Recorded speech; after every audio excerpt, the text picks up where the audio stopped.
Pripremila sam kilogram ribe i sada ću vam pokazati kako da konzervirate ribu u tegli. Prvo ću očistiti ribu. Prvo ćemo je ovako raseći po sredini, otkinuti glavu i izvući središnji deo. I tako ćemo odraditi svu ribu.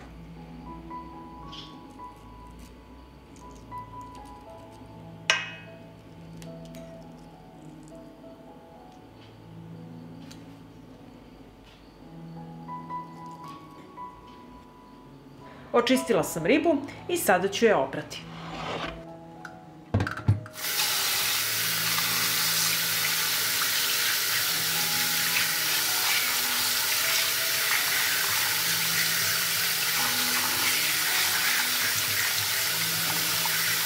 Sada ću opranu ribu začiniti.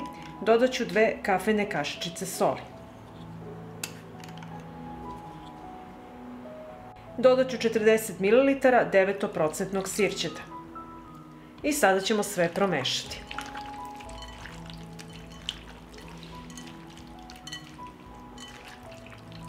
U čiste i oprane tegle stavit ću po par zrna bibera.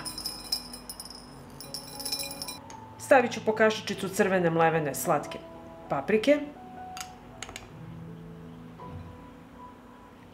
i po 1 lovorov list u svaku teglu.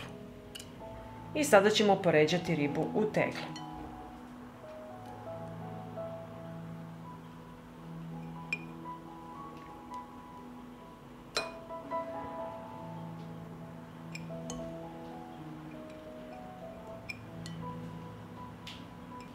Sipat ću ulja da prekrije ribu.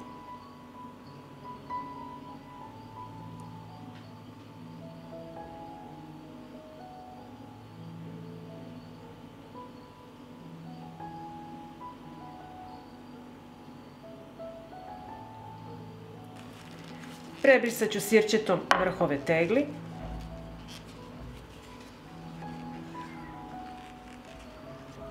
I tegli ću zatvoriti sa čistim i novim poklopcima.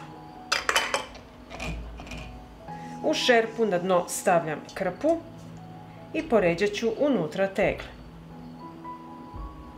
Sipat ću hladnu vodu u šerpu do visine poklopca.